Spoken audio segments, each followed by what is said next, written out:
So today, hi friends, today I am going to discuss about the H parameter. H parameter can be defined as कभी भी H parameter देखो input and output. तो H parameter में होता क्या है कि इनपुट पोर्ट का वोल्टेज एंड आउटपुट पोर्ट का current can be expressed in input current and output voltage. इसलिए इसको H parameter बोलते हैं, दैट इज हाइब्रिड पैरामीटर बोलते हैं. तो मैंने लिखा है it is the parameter in which the voltage of input port and current of output port are expressed in terms of current of input port and voltage of output port. Due to this reason, this parameter is known as hybrid parameter. By mathematically, V1 input voltage is the function of I1 and I2 and output current is the function of I1 and I2. So that is now the V1 is equal to H11 I1 plus H12 V2, that is equation 1, or I2 is equal to H21 I1 and H22 V2. This is the equation for H parameter. इस चीज को हमें याद रखना पड़ेगा, ये parameter हमें याद होना चाहिए. आगे इस पैरामीटर से हम इसको मैट्रिक्स फॉर्म में लिखते हैं. तो मैट्रिक्स फॉर्म में कैसे लिखेंगे बाबू? तो मैट्रिक्स फॉर्म में लिखते हैं. तो from equation 1 and 2, from equation 1 and equation 2, सबसे पहले लिखेंगे यहाँ पे V1 I2 is equal to I1 और V2, I1 and V2. I1 से पहले क्या है? H11 here एंड यहाँ पे H12. अगेन यहाँ पे I1 के साथ H21 और यहाँ पे H22. That is equation number 3, where this is the H parameter, H11, H12, H21 और H22. That is known as H parameter. अब H parameter का ये तो हमारा बेसिक्स हो गया. अब इसको कैसे डिटरमाइन करेंगे? The determination of H parameter, determination of H parameter. सबसे पहला case first, when I1 is equal to 0. कल मैंने बताया था कि जब करंट 0 होता है तो सर्किट क्या होता है बाबू? Open circuit. That is open circuit. Open circuit अगर इसका बनाया जाए open circuit, that is H parameter, that is there is a V1, here V2, this is plus minus and I2 and this is I1. I1 is equal to Babu 0. I1 is equal to 0 हो गया. तो from equation 1 and 2, from equation 1 क्या था बाबू? V1 is equal to H11 I1 plus H12 V2. Put I1 is equal to 0. I1 is 0 put करने से हमें क्या बचेगा? V1 is equal to H12 V2. यहाँ से हमको H12 मिलेगा बाबू. वो क्या मिलेगा? V1 by V2. कब मिलेगा? I1 is equal to 0. इसका कोई भी यूनिट नहीं होगा, ये यूनिट लेस होगा. क्या होगा बाबू? ये यूनिट लेस होगा क्योंकि दो वोल्टेज का रेशियो है. इसमें इसको यूनिटलेस बोलते हैं और इसे हम वोल्टेज गेन भी बोल सकते हैं. नेक्स्ट,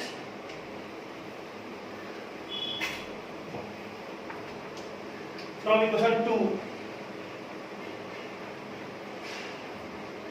क्या था बाबू? I2 is equal to H21 I1 plus H22 V2. Put I1 is equal to 0. I1 0 करने से हमें क्या मिलेगा? H2 is equal to H22 V2. H22 equal to क्या मिलेगा बाबू? I2 by V2. कब मिला? जब I1 इक्वल टू 0 है. अब ध्यान से देखो कि I by V का रेशियो है और ऐसे चीज को हम क्या बोलते हैं? एडमिटेंस. तो इसका यूनिट क्या हो जाएगा? ओम. Sorry, mho. इसका यूनिट क्या होगा? Mho. Next case second. When V2 equal to 0. क्या 0 क्या हो? V2 equal to. अब V2 इक्वल टू 0 करने से क्या होगा? V2 इक्वल टू 0 करने का मतलब है बाबू क्या? इसको शॉर्ट सर्किट करना। क्या मतलब? शॉर्ट सर्किट करना। क्या करना है बाबू? Short circuit. अब शॉर्ट सर्किट आपने किया है तो यहां पर हम क्या लिख देंगे? That is short circuit. अब short circuit from equation 1 put V2 equal to क्या? 0। अब V2 इक्वल टू 0 पुट करने से हमें क्या मिलेगा? देखो तो आप V2 इक्वल टू 0 पुट कर देते हैं यहाँ पे, तो V1 equal to H11 I1, तो H11 इक्वल टू क्या मिलेगा? V1 बाई I1 कब? V2 equal to 0। अब देखो ये V बाई I का रेशियो है, इसको हम एडमिटेंस भी बोल सकते हैं, और इसका यूनिट क्या होगा? इसका यूनिट होगा ओम। क्या होगा वो? ओम। नेक्स्ट अगेन सेकेंड इक्वेशन से V2 क्या करना है हमको? 0 रखना है। V2 को 0 रख देंगे तो हमारा क्या मिलेगा यहाँ से बाबू? H21 I1। यहाँ से H21 इक्वल टू क्या मिलेगा? I2 बाई I1, और V2 इक्वल टू क्या होगा? 0। अगेन इसका यूनिट क्या होगा? यूनिट लेस, क्यों? दो करंट का ये रेशियो है। तो यहाँ से हमें पता चला कि since both open and short circuit utilized, since both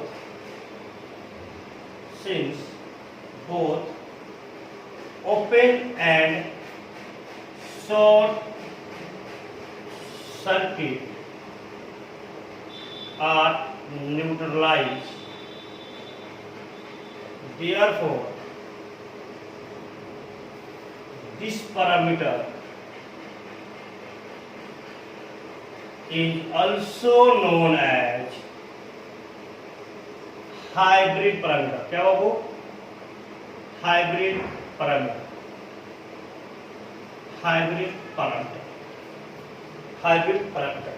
अब ये तो हो गया हमारा टोटल एस पैरामीटर। अब इस पैरामीटर के बाद इसका इक्विवेलेंट सर्किट रहेगा। तो equivalent diagram of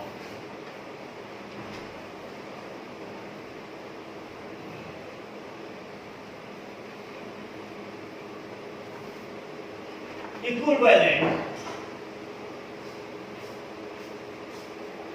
H parameter circuit. तो सबसे पहले आप इक्वेशन लिखिए। तो पहला इक्वेशन क्या था? तो V1 equal to H11 I1 plus H12 V2, और I1 इक्वल टू क्या था बाबू? H21 I1 plus H22 V2। ध्यान से देखो, ये है वोल्टेज का इक्वेशन, ये है KVL, और ये है करंट का इक्वेशन, तो ये है क्या? कैसे? यानी कल हमने ओपन और शॉर्ट सर्किट जेट पैरामीटर और वाई पैरामीटर लास्ट लेक्चर में जो देखा था उसमें हमने ड्रॉ किया था। इसको हम ड्रॉ कर सकते हैं कैसे? देखो, तो पहले हम इसको टू पोर्ट बना देते हैं, that is reference that is two port I2 V2, यहाँ पे क्या रहेगा? V1, और ये होगा I1। अब यहाँ से देखो I1 V1 के साथ क्या है? H11, यानी KVL है, H11 आगे बढ़ गया। देखो यहाँ H12 V2 यहाँ पे है, इस पोर्ट का आउटपुट वोल्टेज है, और यहाँ पे इसको इनपुट में लिखना है। तो ये भाई साहब डिपेंड कर रहा है इस पे। इसका मतलब है कि यहाँ वोल्टेज कंट्रोल सोर्स, तो यहाँ पे वोल्टेज कंट्रोल सोर्स लगा प्लस माइनस, क्योंकि इधर लाइएगा तो माइनस हो जाएगा, तो प्लस माइनस H12 V2। अब सेकेंड इक्वेशन देखो, ये अपने पास एक केसीएल, यानी एक नोड से करंट जा रहा है, तो करंट से दूसरे नोड से करंट कितना निकल रहा है? 2। तो एक करंट यहाँ निकल रहा है, एक इधर निकल रहा है, एक इधर निकल रहा है। एक ये जो निकल रहा है, इसमें देखो ये V2 किसके साथ है? H22 के साथ, यानी H22 यहाँ हो जाएगा, और ये किसके साथ है बाबू? इस करंट का डायरेक्शन कहाँ? डाउनवर्ड। क्या बनेगा ये हो जाएगा H21 I1। ये अपने पास है वोल्टेज कंट्रोल वोल्टेज सोर्स, और ये अपने पास है current control current source, current source. तो इस तरह से इस पैरामीटर की बात खत्म हो गया। H parameter basically widely use करते हैं modelling of electronic circuit. H parameter are widely used in modelling of electronics component. BJT वगैरह में हम लोग एच पैरामीटर का बहुत बात करते हैं बाबू। बीजेटी वगैरह में एच पैरामीटर की बहुत सारा बात किया जाता है। नेक्स्ट पैरामीटर है हम लोग के पास जी पैरामीटर। कौन सा पैरामीटर हो? जी पैरामीटर, या इसी को हम लोग बोलते हैं इनवर्स एच पैरामीटर। तो जैसे हम लोग एच पैरामीटर पढ़े थे कि V1 equal to H I1 plus H I12 V2, I2 equal to H21 I1 plus H22 V2। अब इससे हम इनवर्स इनवर्स इनवर्स का मतलब क्या? उल्टा। अब उल्टा का मतलब क्या है? ये दोनों फंक्शन बनेगा और ये दोनों का क्या बनेगा? इक्वेशन बनेगा। तो देखो I1 is the function of FV1, I2 और I2 V2 is the function of FV1, I2. So that is I1 is equal to G11 V1 अपना G12 I2 और V2 is equal to G21 V1 अपना G22 I2। इस equation 1 और equation 2 से इसको matrix form में लिखो। तो from equation 1 and equation 2 we can write in matrix form, write matrix form। तो I1 V2 is equal to G11 G12 G21 G22। यहाँ पे हम लिखेंगे सबसे पहले I1 और इसके बाद लिखेंगे सॉरी यहाँ लिखेंगे हम V1 और यहाँ लिखेंगे I2। That is the G parameter. और नेक्स्ट एक पॉइंट याद रखिएगा नोट करके, relation between G parameter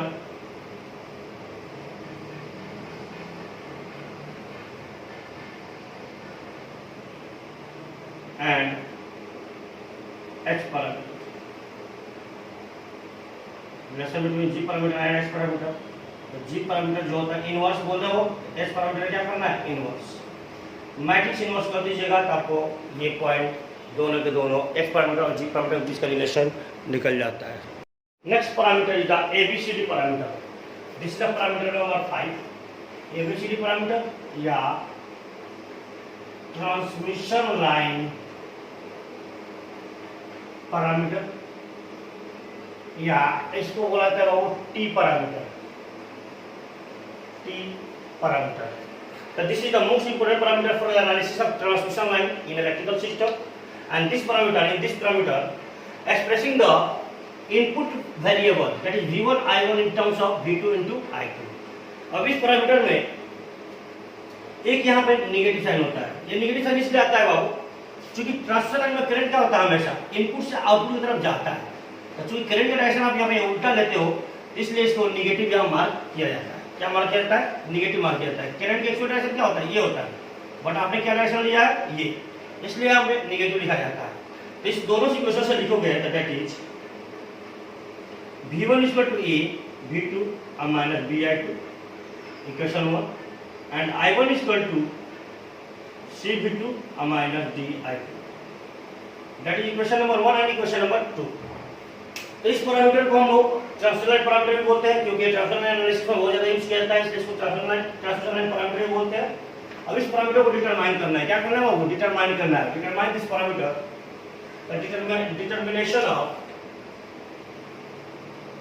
determination of A, B, C, D parameter. अब इस पैरामीटर को डिटरमाइन करना है तो कैसे डिटरमाइन करेंगे? देखिए केस फर्स्ट। अगेन ये देखो ये और ये है नंबर। तो पहला case when I2 is equal to 0। I2 is equal to 0 का मतलब क्या है बाबू? That is open circuit. Open circuit मतलब है यहाँ पे I2 हमने क्या करेंगे? I2 0 कर देंगे। I2 0 करते ही put I2 is equal to 0 in equation number 1 and equation number 2। तो फ्रॉम इक्वेशन 1 क्या बनेगा? V1 is equal to A into V2, ये 0 हो जाएगा। और दूसरा बनेगा I1 is equal to C into V2, क्योंकि I2 0 हो गया।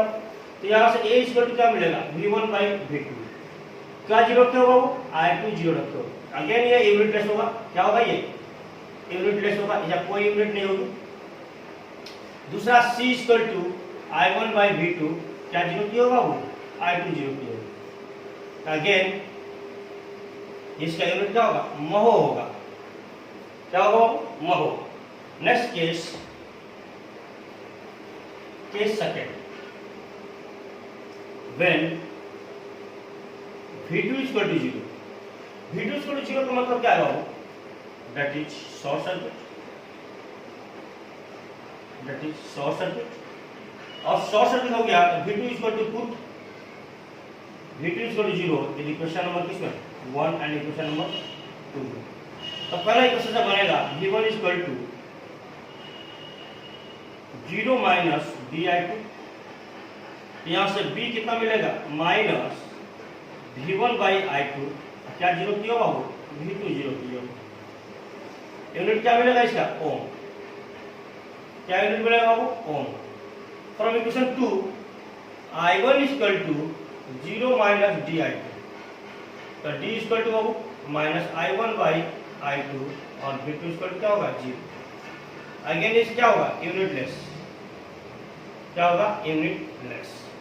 तो this is the ABCD parameter, और ABCD पैरामीटर को हम मैट्रिक्स में लिख रहा है, जब आप ऐसे लिख सकते हो T parameter is equal to A B C D, A B C D matrix form में आप इसको लिख सकते हो। आप इसके लिए मतलब आप इतना समझदार हो चुके हो।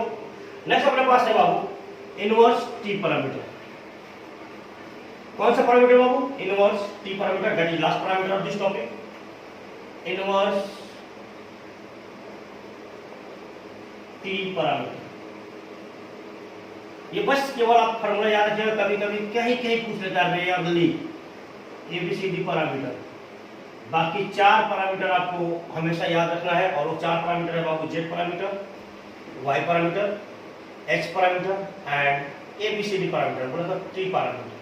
ये 4 पैरामीटर आपको हमेशा याद होना बहुत ज़्यादा जरूरी है।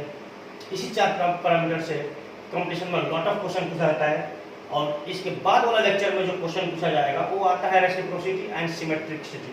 तो कंडीशन होता है कैसे आता है उसका बात करेंगे, पहले इसको हम देख लेते हैं। इस पैरामीटर का एक्सप्रेस क्या है, उल्टा कर दो, इनवर्स है ना, उल्टा कर दो। उल्टा में क्या आएगा, क्या किया आपने V1 I1 को एक्सप्रेस किया है ना, आपने क्या किया V1 I1 को एक्सप्रेस किया है। तो V1 I1 को एक्सप्रेस करने के साथ साथ अब इसमें हमको क्या करना है, अब इसको इसमें हमको इनवर्स T पैरामीटर में किसको एक्सप्रेस करना है, V2 I2 को किसको एक्सप्रेस करना है बाबू, इनवर्स T पैरामीटर में T डैश बोल देते हैं, इसको इस टर्म में हमको एक्सप्रेस करना है I1 V1 I2 और V2। तो हम यहाँ लिखेंगे V2 is the function of V1 minus I1 और I2 is the function of V1 minus I2। तो यहाँ से हम लोग को V2 इक्वल टू मिलेगा A डैश V1 और माइनस B डैश I1, और I2 इक्वल टू मिलेगा C डैश V1 और माइनस D डैश I2। ये पैरामीटर अपने पास मिलेगा, और इसको मैट्रिक्स फॉर्म में से लिखिएगा, इसी को सब मैट्रिक्स फॉर्म में लिख देते हैं हम यहीं पर, जितना आप चला हो गए हो। तो V2 I2 equal to A dash B dash C dash D dash और V1 माइनस I। तो this is the last parameter, और इस पैरामीटर को हम लोग बोलते हैं इनवर्स T पैरामीटर।